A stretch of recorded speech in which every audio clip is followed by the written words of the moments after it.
শুভ সকাল। আজকে আমি কথা বলবো যারা জাপান আসতে চাচ্ছেন, অন প্রসেসিং এ আছেন, অথবা যারা ওয়েটিং এ আছেন, অথবা রিসেন্টলি যারা জাপানি নিউ কামার, তাদের জন্য কিছু উপদেশ হতে পারে, বাট উপদেশ মনে করাটাও ঠিক হবে না।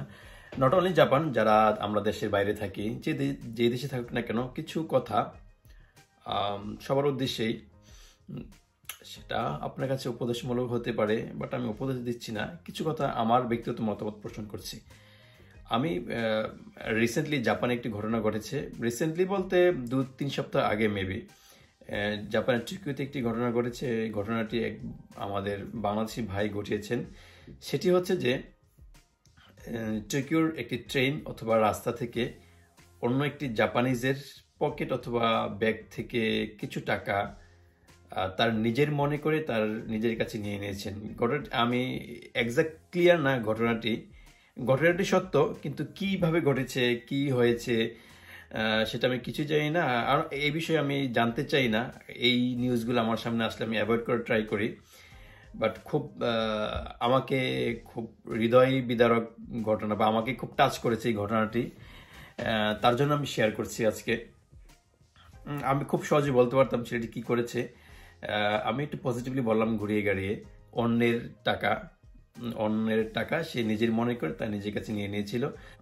সে মনে করেছিল তাকে কেউ দেখবে না, তাকে কেউ ধরতে পারবে না। বাট তার ব্যাড লাক, পরের দিন বা কয়েকদিন পরেই জাপানিজের প্রায় অলমোস্ট সব পত্রপত্রিকায় খুব বড় আকারে ফলো আপ করা হয়েছে। বাংলাদেশি একটা ছেলে, অ্যান্ড টিভি চ্যানেলগুলোতেও দেখানো হয়েছে। কিছু কিছু টিভি চ্যানেলে, অনলাইন মিডিয়াগুলো তো আছেই, এগুলো দেখানোর জন্য এক্সপার্ট।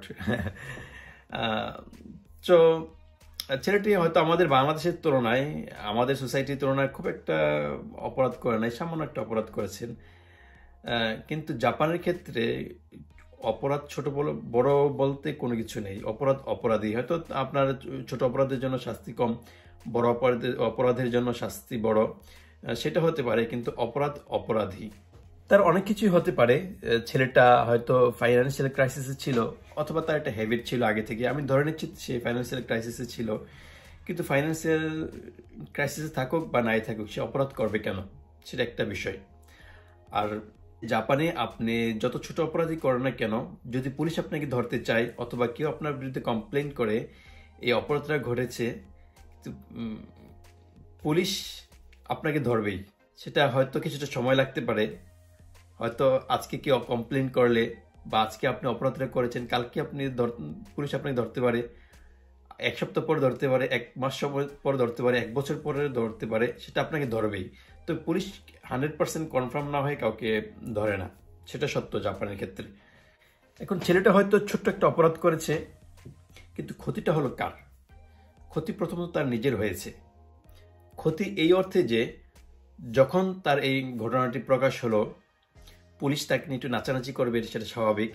যে পুলিশ যখন তাকে নিয়ে একটু নাচানাচি শুরু করলো, সেই মুহূর্তে আমি ধরে নিচ্ছি সে স্টুডেন্ট মানে যারা জব হোল্ডার, তারা নর্মালি এসব কাজ করবে না।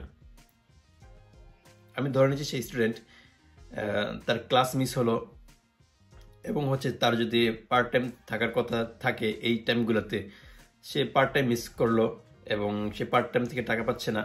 যেহেতু তার কাজ না করলে টাকা নাই, সে টাকা পাবে না।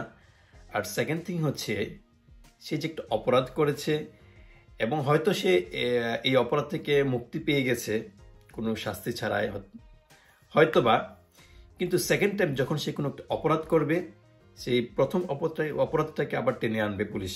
জাপানের পুলিশ এরকম না যে আজকে একটা অপরাধ করেছেন, হয়তো আগামী 2 বছর পর, 3 বছর পর, 10 বছর পর অপরাধ করেছেন, প্রথম অপরাধটা ভুলে যাবে, বা তাদের কাছে কোনো ডকুমেন্টস নাই।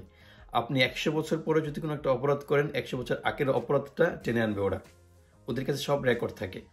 আর একটা যে আপনি যখন ইন ফিউচার কোনো ফেসিলিটিস নিতে যাবেন জাপানিজ গভর্নমেন্ট থেকে, তখন কিন্তু আপনার এই অপরাধগুলো রিভিউ করা হবে। এই হলো আপনার যে অপরাধটা করেছে তার ক্ষতি। সেকেন্ড ক্ষতি যে জাপানিজগুলা আপনার নিউজটা দেখছে পত্রপত্রিকায় অথবা টেলিভিশনে, তারা কিন্তু একটা আপনার দেশের প্রতি একটা নেগেটিভ মাইন্ড ক্রিয়েট হচ্ছে তাদের ভিতরে, নেগেটিভ ইমেজ ক্রিয়েট হচ্ছে তাদের ভিতরে। আর থার্ড থিং আমাদের মতো যারা জাপানে বসবাস করছেন, এবং তারা জাপানিজদের কাছে বিভিন্ন প্রশ্নের সম্মুখীন হচ্ছে যে তোমাদের দেশের এক ভাই এরকম কাজ করলো, তোমাদের দেশে কি অহরহ এই ঘটনা ঘটে? যদিও বা আমাদের দেশে অনেক অপরাধ হচ্ছে, এইসব ঘটনা তো একদম নিত্যদিনের পান্তা ভাতের মতো। তারপরেও একজন ফরেনারের কাছ থেকে যদি আমরা এইসব শুনি, আপনার ফিলিংসটা কেমন হবে? আপনি যেই দেশে থাকেন না কেন, আপনি হয়তো ইউরোপ, আমেরিকা অথবা মিডল ইস্টের কোনো দেশ থাকতে পারেন, আপনি হয়তো স্টুডেন্ট অথবা জব হোল্ডার অথবা লেবারার, যে আপনি যেই স্ট্যাটাসে থাকেন না কেন, আপনি যদি আপনার ওই দেশের নাগরিক থেকে এরকম একটা প্রশ্নের সম্মুখীন হন যে তোমাদের এক বড় ভাই বা তোমাদের দেশের এক ভাই, তোমাদের দেশের নাগরিক এরকম একটা কাজ করেছে, তোমাদের দেশে কি এগুলো অহরহ হয়, তখন আপনার ফিলিংসটা কেমন হবে? এতটুকু বলার ছিল আমার। যারা অন্য দেশে, বাংলাদেশি হোক মানে যে দেশের হোক না হন না কেন, অপরাধ তো অপরাধী, অপরাধ করবেন না সেটা আশা করি। এবং অপরাধ করার আগে অন্তত একটা জিনিস ভাববেন যে আপনাকে অপরাধের থেকে হয়তো যদি আপনি ছুটতে না পারেন, যদি ইন কেস আপনারকে ক্রেপ করে ফেলে পুলিশ, তখন আপনার অবস্থা কি হবে? আপনি আপনার চিন্তা করেন, আপনার দেশের চিন্তা করতে হবে না, অন্যজনের চিন্তা করতে হবে না, আপনি আপনার চিন্তা করেন পরবর্তীতে আপনার কি হবে। হয়তো একটা ছোট অপরাধে হয়তো ছোট শাস্তি হবে, কিন্তু শাস্তি হলেও তো আপনার একটা রেকর্ড থেকে গেল ওই দেশের পুলিশের কাছে। বা যদি অপরাধটা একটু বড় হয়ে যায়, তাহলে আপনার অবস্থা কি হবে? এরকম ছোট ছোট অপরাধের শাস্তি জাপানে অনেক বড় আকারে হয়েছে, সেটা আরেকটা ভিডিওতে আপনার সাথে শেয়ার করব কয়েকটা ঘটনা। আজকে এই পর্যন্তই। ভালো থাকবেন, সুস্থ থাকবেন, আল্লাহ হাফেজ।